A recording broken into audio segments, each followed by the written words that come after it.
শেখ সাহেব সাথে থাকলে আগের থেকে সবকিছু রেডি থাকা লাগে। যেমন ধরেন আমি স্বামীর কাছে যাওয়ার আগে স্বামীকে কল দিয়ে নিচে থাকতে বলা লাগে, কেননা শেখ সাহেব আবার লেট করতে চায় না। শেখ সাহেব খুবই বাড়ি বিজি মানুষ। রাতের বেলায় বিল্ডিং এর কিছু কেনাকাটা থাকে, সেগুলো এবং শেখ সাহেবের দোনোটা কাজ একসাথে শেষ করা লাগে। সো সেই জন্য শেখ সাহেব একটু রাগ থাকে আমার উপর। রাগ থাকলে কিছু করার নাই, বসে আমাকে যেভাবে বলছে আমি সেভাবেই করি। চলে গেলাম সবার আগে কেনাকাটাগুলো শেষ করতে। রাত অনেক হয়ে যাচ্ছে, 10টার দিকে আবার বন্ধ করে দিবে। বন্ধ হয়ে গেলে সমস্যা, সকালে কাজ আছে জিনিসগুলা। সো আগে আমাকে জিনিসগুলা নেওয়া লাগবে। এর মধ্যে আবার বালির কিছু অর্ডার দেওয়া লাগবে। বালির মক্তব আর এমনি জিনিসেরটা আলাদা। সো এখন বালির অর্ডারটা দিয়ে আসি গিয়ে। এই পুরো এরিয়াটা একজনেরই, মানে আলাদা আলাদা ভাগ করা, বিভিন্ন সেক্টর ওরা ভাগ করে রাখছে।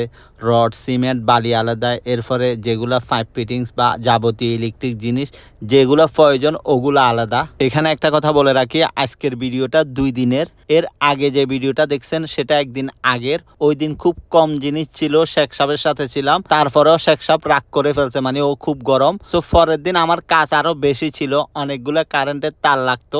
সেই দিন বসকে বলে আর শেখ সাহেবকে সাথে নিয়ে যায়নি, আমি একাই গেছি স্বামীর সাথে।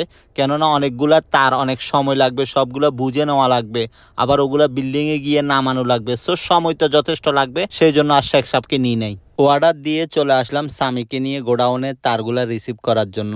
এরপরে মুদিরও আসছে সাথে, ওই দোকানের মুদির। বলতে গেলে ওইখানে আমার কোনো কাজ নাই, মুদিরে বুঝাই দিবে, স্বামী বুঝে নিবে। স্বামী বুঝে নিবে কারণ বিল্ডিং এর স্বামী থাকে। মিস্ত্রি আসলে স্বামী প্রত্যেকটা জিনিস মিস্ত্রিকে বুঝাই দিবে, এবং স্বামী থেকে পরে আমি বুঝে নেব কতটুকু তার লাগছে, কতটুকু লাগে নাই, কয়লাফা লাগছে। তখন সবকিছু স্বামী থেকে বুঝে নিয়ে আমি আবার বসকে বলতে হবে, যে মেমো আছে জিনিসের, সেই মেমো অনুযায়ী বসকে আমি প্রত্যেকটা জিনিস বুঝাই দেওয়া লাগবে, যে এতটুকু লাগাইছি বা এতটুকু আছে, আরো লাগবে কি লাগবে না, ওভারঅল সব কিছু। কেননা এর আগে কিন্তু একবার তার চুরি হয়ে গেছে বিল্ডিং থেকে।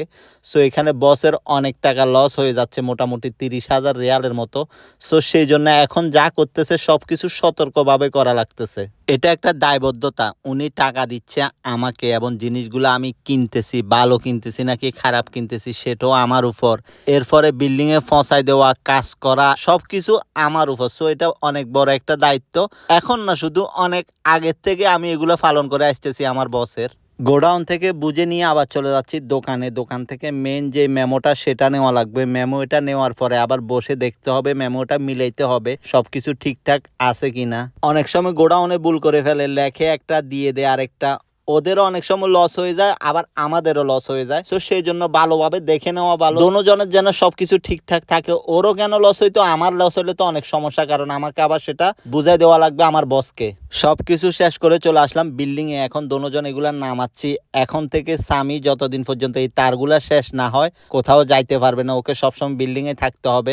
আজকে শেখ সাহেবকে আনি নাই, ভালোই হয়েছে। মোটামুটি আমাদের 2.5 ঘন্টা চলে গেছে। শেখ সাহেব 2.5 ঘন্টা কখনোই অপেক্ষা করতো না, সো আরো ফেরেশানি দিত। এর থেকে ভালো শেখ সাহেবকে নিয়ে আসি না, মোটামুটি নিরিবিলি কাজগুলো শেষ করতে পারছি। আমাদের কাজ শেষ হইতে হইতে দোকানও বন্ধ করে ফেলছিল। আর বড় করব না, সবাই ভালো থাকবেন, সাথেই থাকবেন। আসসালামু আলাইকুম।